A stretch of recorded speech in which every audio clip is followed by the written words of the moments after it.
Back in the 40s, 20s, 30s, even the turn of the century, there was 5 shipyards in the area. I think 2 in Duluth.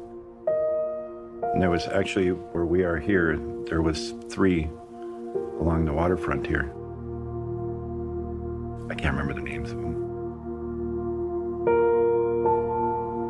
Me and my brothers were down here with my dad. 5 years old is when I remember being down here. You know, my dad would go on a job, we could come in the yard and he'd get on the workboat or he'd take us up on a ship. We were always busy. I mean, my dad was a big believer. My grandpa, both my grandparents, were very hard-working individuals. Even from a young age, I mean, I was using a torch when I was probably 10, you know. It was a very work-oriented family. And it's just stuck with me ever since.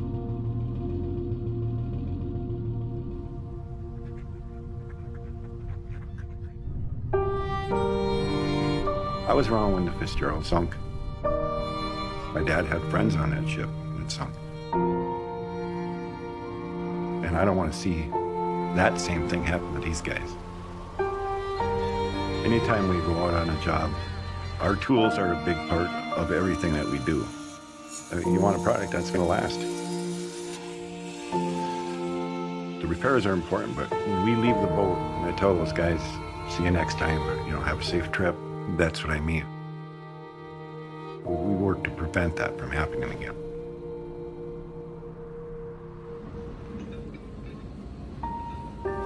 When you walk into a boat, I look at the lines.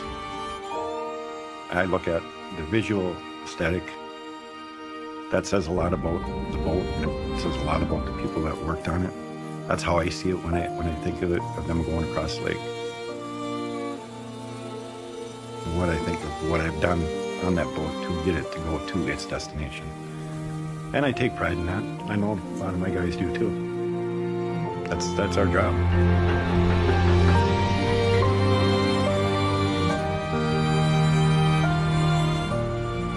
I learned the value of hard work from my dad and my grandpas. You know, it's hard to look back and say, how did I get that way? But just the drive of my family, I guess you could say.